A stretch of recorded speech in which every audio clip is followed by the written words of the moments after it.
Está entrando no ar o Jornal dos Trabalhadores. O Jornal dos Trabalhadores e das Trabalhadoras.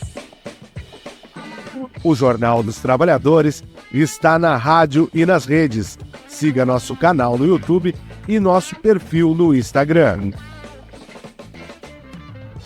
Lute pelos seus direitos. Direitos sociais não são privilégios. Confira nesta edição.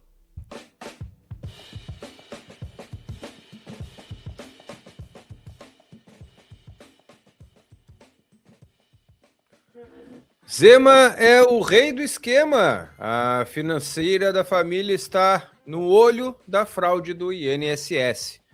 Campanha cobra a ratificação das convenções 190 e 156, 21 dias de pressão intensa.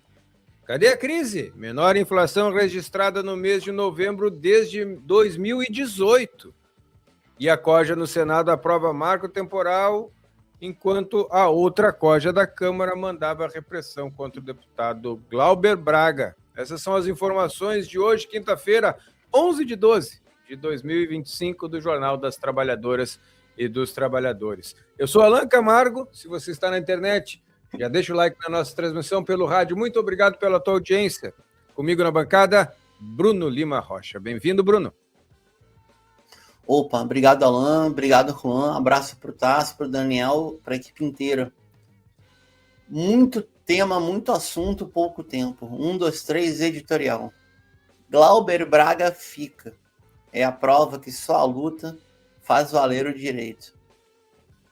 Se não fosse o fato absurdo ocorrido com o deputado federal Glauber Braga, do pessoal do Rio de Janeiro, na terça, 9 de dezembro, a madrugada de quarta para quinta não implicaria numa solução, aspas, paliativa, mas que ao fim e ao cabo resulta em derrota de Arthur Lira e de Hugo Mota, os dois grandes coronéis do Centrão hoje em dia, junto com Ciro Nogueira, presidente do PP, e Antônio Rueda, presidente do União Brasil, sendo que Ciro Nogueira e Antônio Rueda têm evidências de relacionamento direto com um empresário que atende pelo vulgo de Beto Lou, empresário do PCC, operador do BK Bank também, ou junto ao BK Bank, alvo na Operação Carbono Oculto, diretamente involucrado com os esgotos da Farinha Lima.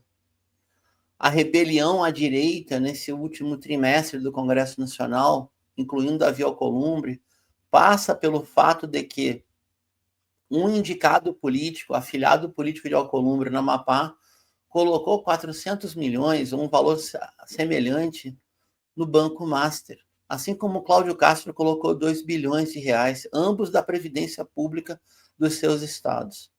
Voltando ao caso do Congresso, Alan. O mesmo Congresso que, a julgar pelo discurso da extrema-direita no plenário na madrugada de quarta, 10 para quinta, hoje, 11, ia perder a votação, articularam um recurso na hora, buscando o quê? Buscando a suspensão de Glauber Braga. Por que o companheiro está sendo suspenso?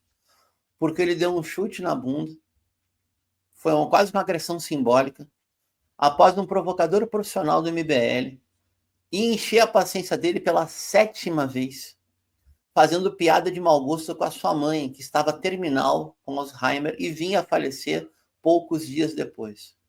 Além de ameaças à sua esposa e companheira, a também deputada Samia Bonfim, ou ao seu filho, de pouca idade. Esse é um dado. O outro, o pano de fundo. Glauber Braga conseguiu denunciar e barrar 5 bilhões de reais que seriam tragados pelo orçamento secreto, comandados ainda no esquema do coronel Arthur Lira. Eu vou repetir, 5 bi, com B de bola. Tá bem? Ele e o seu gabinete e a sua equipe. Isso que levou o ódio do Centrão, porque não foi só o ódio do PL, é o ódio do Centrão todo. E abriu um precedente. Porque o que acontece, Alan? Qualquer militante que venha a ter algum tipo de discussão áspera que resulte, não é nem em confronto físico, em toque físico de um parlamentar, também seria cassado. e toda a extrema-direita, todo o parlamento brasileiro, de extrema-direita, oligárquico, corrupto ou progressista, porque ela só tem 3 coisas, só não tem outra coisa, sabe que pode passar por isso. Esse é um dado. O outro, Alan, vamos lá. Não é nem editorial, aqui é boletim. A agiotagem continua. O Banco Central, através do Conselho de Política Monetária, mantém os juros a 15%. Ainda assim, ainda com o seu novo banqueiro de estimação, Gabriel Galípolo, a Farinha Lima, a mesma que se alia com o PCC, faz lavagem para fundo estranhíssimo, esquisitíssimo, a corja financeira, insistem em ter como favorito Tarcísio de Freitas ao Planalto em 2026. Sinceramente, eu acho que ele não concorre, mas o favoritismo, a predileção pelo vulgo cara de lixo é muito sério. Agora, por quê? Alan, a Bolsa de Valores do Brasil, a B3, só sobrou uma, tá? De São Paulo. Basicamente, tem 2 empresas ali que movimentam a Bolsa inteira. A Vale do Rio Doce, que era uma estatal que o FHC vendeu a preço de banana podre, e a Petrobras, que é uma empresa mista, cujo governo federal tem o voto de Minerva, mas praticamente atende também ao mercado privado. A Corja quer a Petrobras. Esse é um dado. Tem mais. Com o Supremo com tudo, a profecia de Romero Jucá, da suruba política jurídica, está voltando. Tem um grande acórdão sendo organizado pela escória da nova república. Paulinho da Força ou Paulinho da Farsa. Aécio Neves, se beber não dirige, se o helicóptero de cocaína cair, cuidado, diz que não é teu. E Michel Temer, aquele do golpe contra Dilma, o homem do Porto Brasil, o próprio, tá? Esses 3 lixos da história ambulante teriam articulado, segundo o genial jornalista Luiz Costa Pinto, que agora está no ICL, está muito bem, genial, dizendo o seguinte: teria havido uma articulação com 3 ministros, Alexandre de Moraes, Gilmar Mendes e José Dias Toffoli. Por que esses 3? Porque outros 3 já formam maioria pela dosimetria a caminho da anistia. Quais são os outros 3 que votam pela e com e a favor da extrema-direita? Cássio Nunes Marques e André Mendonça, indicados por Bolsonaro, e Luiz Fux, indicado por Adriana Anselmo, ex-primeira-dama de Sérgio Cabral, no Rio de Janeiro. Tem mais indício do acórdão aí. O titular da CCJ do Senado é o senador Otto Alencar, do PSD baiano, e leal a Jacques Wagner, a Rui Costa, ao PT nordestino. A quem o Otto Alencar indica para ser o relator da CCJ, que vai avaliar o projeto-lei da dosimetria, que praticamente tiraria Bolsonaro da cana em 2 anos e pouquinho. E tem repercussão geral. Ou seja, ele pode aliviar a pena de um estuprador, por exemplo. Tá? Nesse ponto, a Corte foi muito coerente. Quem quer liberar Bolsonaro não está nem aí para a violência contra a mulher. O cidadão é muito conhecido de todos nós. É o senador Esperidião Amin, que vai concorrer à reeleição do PP catarinense. Será que isso é coincidência, gente? Agora, para fechar e pedir o comentário do Alan também, que conhece muito a interna da esquerda brasileira.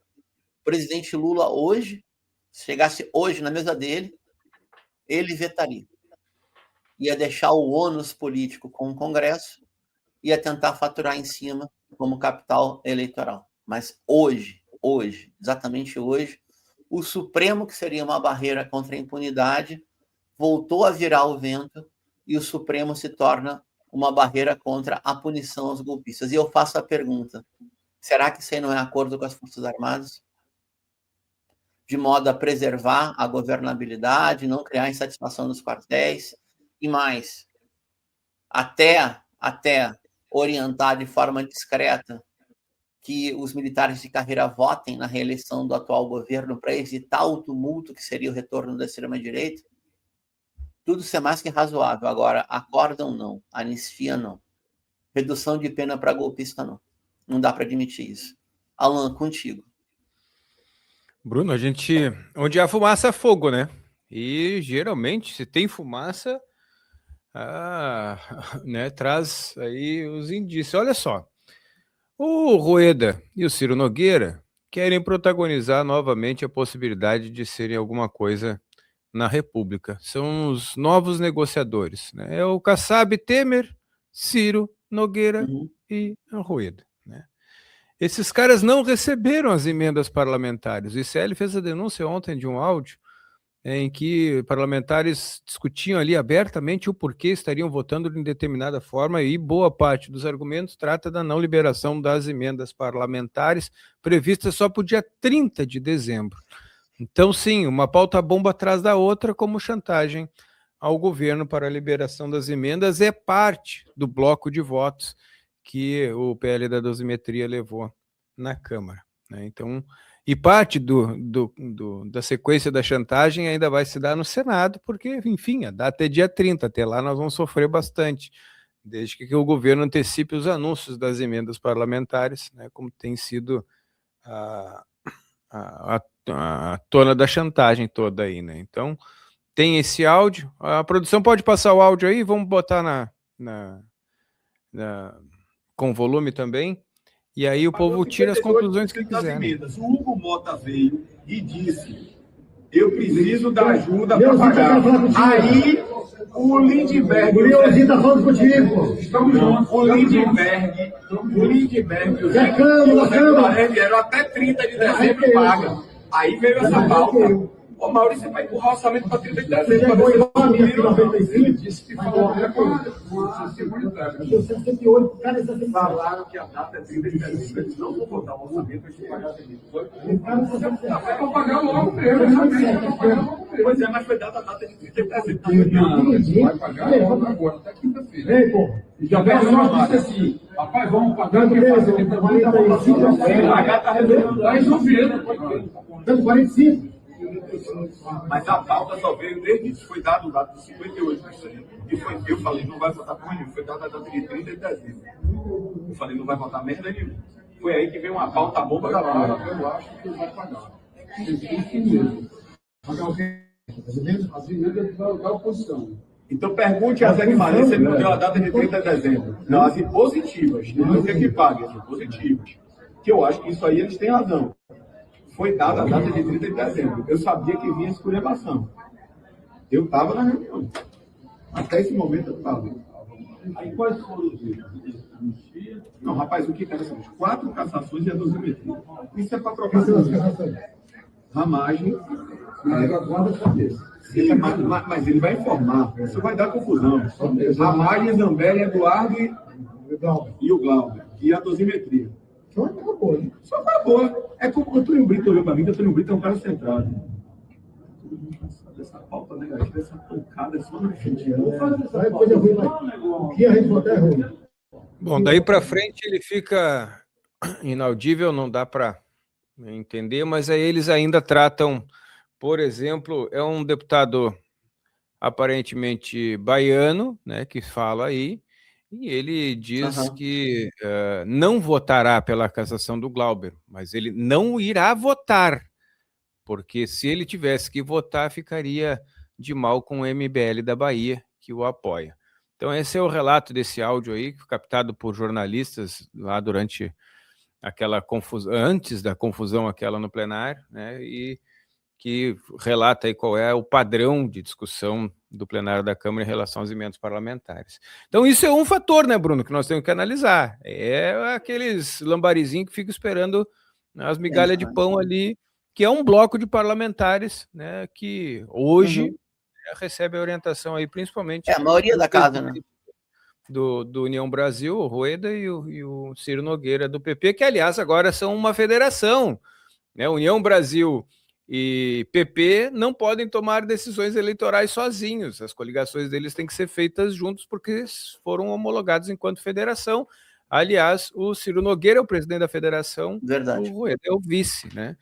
E tem a discussão, por exemplo, sobre o apoio ao Sérgio Moro no Paraná, que o PP não quer, né? E aí estão brigando dentro da federação.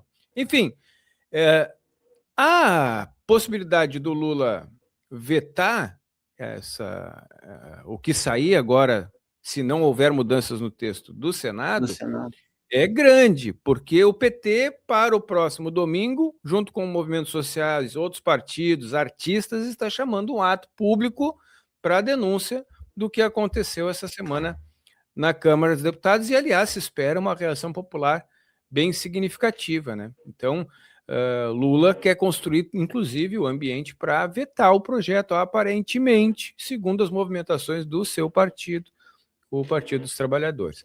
Então, é isso que está no cenário hoje. Nós vamos para um rápido intervalo, voltamos em seguidinha, Bruno, para comentar mais sobre esse e outros assuntos da nossa pauta de hoje.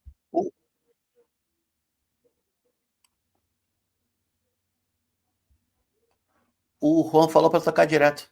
Então vamos direto.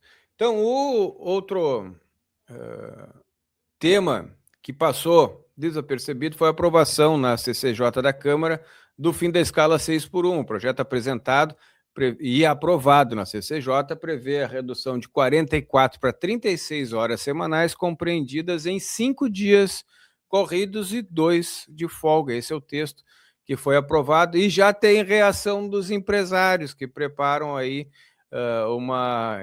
como é que diz? Jogo de lobby no plenário pela não aprovação do fim da escala 6x1. Se espera que até a última sessão do Congresso Conjunto ela possa ser votada tanto pela Câmara quanto pelo Senado. Zema, o rei do esquema. A financeira da família está no olho da fraude do INSS. A fonte é o Metrópolis.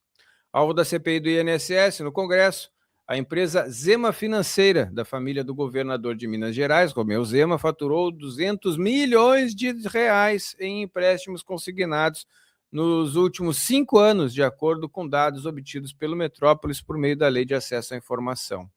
Na quinta-feira passada, dia 4, a CPMI aprovou a convocação do governador mineiro em votação simbólica. Zema vinha tentando evitar a agenda sob a alegação de que saiu da administração da empresa em 2018, antes de virar governador de Minas Gerais. A empresa assinou o acordo para empréstimos consignados com o INSS em 2020, durante a gestão de Jair Bolsonaro. Desde então, a financeira acumulou cerca de 69 mil empréstimos. O grande salto ocorreu em 2023, primeiro ano do governo Lula, quando os empréstimos saltaram de 11 mil para 68 mil, segundo dados do INSS. Os repasses mensais à financeira chegaram a cerca de 6 milhões de reais. Zema entrou na mira da CPMI do INSS porque a empresa financeira da sua família teria sido beneficiada por uma medida provisória que autorizou o uso do Auxílio Brasil para a contratação de empréstimos consignados. Bruno?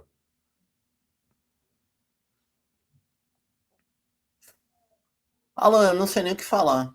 A gente vem aqui desde a versão esta do JT, junho de 2023, ao vivo, matinal, colocando esse apelido, né? Ou esse complemento de nome Zema, tudo que a gente vê do Zema, do seu governo, está associado a empresas de família ou negócios de grupos empresariais do seu entorno. O governo Zema está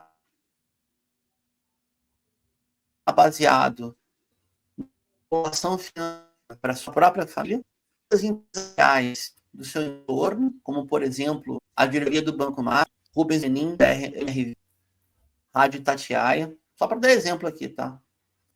Tem a ver com o novo centro administrativo do governo mineiro, mas também tem a ver com mineração internacional, entendeu?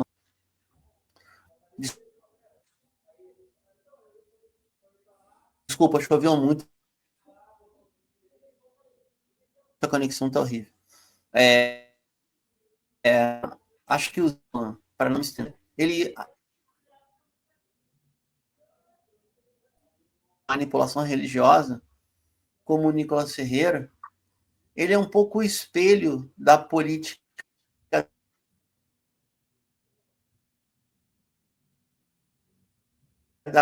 com um tipo de cobertura moral ou moral de cueca. E cueca com trilho. Esse é o caso de Romeu Zema. Fala, mas qual é a diferença dele para o Aécio Neves? Nada. É que o Aécio vinha de uma família de tradição política e o Zema vinha de uma família de tradição empresarial. O Aécio virou um grande empresário e o Zema virou um politiqueiro como o Aécio. Mas, ao fim e ao cabo, a resultante é a mesma. Infelizmente, é a mesma. Vamos em frente? Bora lá, campanha contra a ratificação das convenções. Cobra, ratificação das convenções 190 e 156. 21 dias de pressão intensa, fonte Acute Nacional. Entre as pautas dos 21 dias de ativismo pelo fim da violência contra as meninas e mulheres, a campanha iniciada no dia 20 de novembro e que seguiu até o dia 10, na quarta-feira, ganha força a pressão para que o Congresso avance na ratificação das convenções 190 e 156 da Organização Internacional do Trabalho, a OIT. O período marcado por mobilizações em todo o país funciona como um momento político estratégico para cobrar ações concretas do Estado e para expor a urgência de transformar esses tratados internacionais em realidade. As convenções tratam de violência, assédio e igualdade de oportunidades.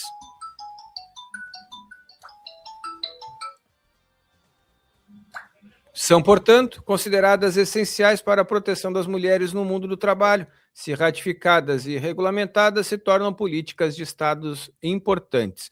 No entanto, ambas seguem travadas no Legislativo. Ambas aguardam análise da Comissão de Relações Exteriores da Câmara dos Deputados, desde que o governo federal enviou os textos ao Congresso em março de 2023.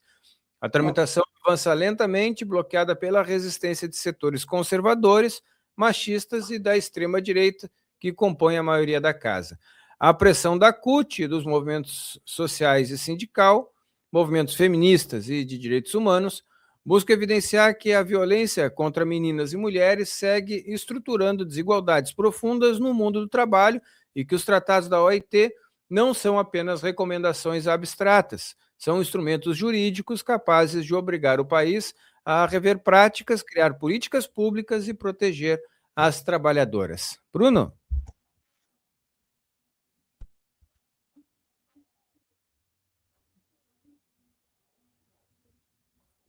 Vou tentar, Alan. Vou tentar se a porcaria da internet deixar aqui. Vamos lá. Convenção 190, Marco Global contra a Violência e o Assédio. A AC 190 é o primeiro tratado internacional a reconhecer explicitamente o direito ao trabalho livre de violência e assédio. Abrange violência física, assédio sexual, assédio moral e condutas únicas graves. É um avanço relevante frente à doutrina que exigia repetição das agressões. Bora traduzir? Uma conduta errada de um chefe ou empregador já resulta na violação da Convenção 190. Essa convenção se aplica ao ambiente físico de trabalho, deslocamentos, comunicação digital, alô, coordenadores de área, comunicação digital, e-mail 2h, por exemplo, com sinal de alerta. Eventos sociais relacionados à atividade laboral e protege todos. Estagiários, que passam por poucas e boas. Voluntários, quando você vai num evento para tentar ter uma relação social. E candidatos a emprego, como o famigerado teste do sofá, que ocorria em empresas de comunicação até a década de 80 e 90. Alan, eu entrei na faculdade de jornalismo em março de 90 e só se falava em teste do sofá e máfia do recrutamento. E não era empresa pequena. Convenção 156, igualdade de oportunidades e o peso invisível do cuidado. A C156, olha que vergonha, cara, aprovada pela Organização Internacional do Trabalho em 1981. Cadê isso aí? E ratificada por 45 países, trata de algo que afeta diretamente a autonomia econômica das mulheres, a desigual distribuição do trabalho de cuidado. A premissa é de quem trabalha e tem responsabilidades familiares não pode sofrer discriminação, como, por exemplo, evitar o contrato de mulheres com matrimônio, porque ainda não engravidaram ou ainda não adotaram criança, nem perder oportunidade de emprego e desenvolvimento profissional por causa dessas tarefas. No Brasil, as mulheres dedicam, em média, 9,6 horas a mais por semana aos afazeres domésticos do que nós, homens. Verdade. Uma diferença que afeta rendas, carreiras e acesso a cargos. A ratificação da C156 garantiria políticas públicas e condições para que mulheres permaneçam no mercado de trabalho sem serem penalizadas pelo cuidado dos filhos. Atenção, idosos, cada vez mais a população brasileira é idosa, e o cuidado com o idoso requer um volume de investimento e de recursos que a população média trabalhadora não tem, ou dependentes. Alan, te devolvo para comentar. Você talvez seja, sendo sincero aqui, tá? Dos companheiros que mais têm sensibilidade com esse tema. Queria te ouvir, por favor. O Brasil tem atrasado, né, Bruno, desde a Constituição de 88, legitimar e regulamentar as convenções da OIT, assim em relação ao direito de sindicalização e organização dos servidores públicos, assim como essa questão, né, da igualdade salarial, combate ao assédio, né, e as estruturas dentro das empresas, principalmente no que diz respeito às mulheres, por último, as questões raciais também. Aliás, só para lembrar, Bruno, ontem a Assembleia Legislativa de Santa Catarina retirou a obrigatoriedade de cotas para as universidades do Estado. Aí, um projeto estadual aprovado contra a lei federal de cotas. Foi aprovado, vai à sanção do governador, um desastre e retrocesso em relação à política de cotas em Santa Catarina. E esse tem sido a forma como a direita tem combatido, né, principalmente os direitos da classe trabalhadora. Né? Fala, Bruno. Ô, Alan, peraí, deixa eu entender uma coisa. Vamos ficar nisso aí, tem só um minutinho. Então, o pequeno Jorge e seus aliados empresários querem só cota para filho de milionário nas instituições privadas que o Jorginho Melo banca com dinheiro do público. Cota e bolsa. Então, não tem cota. É isso, não tem. Bolsa Ferrari, né? Bolsa milionária. Bolsa. Então, se o menino, jovem a jovem, é filha de um aliado empresarial do Jorginho Melo, certamente vai conseguir uma bolsa em algum curso privado, numa instituição que estava para quebrar, e ele, Jorginho Melo, vai, em vez de campar na pública, mantém privada e financia com dinheiro da população catarinense. Mas a lei de cotas, por exemplo, na UDESC, foi derrubada. Mas a lei de cotas aprovado não ontem no plenário da Assembleia Legislativa de Santa Catarina. Até me costa aqui. Isso não é prerrogativa do Conselho Universitário? Na verdade, isso é prerrogativa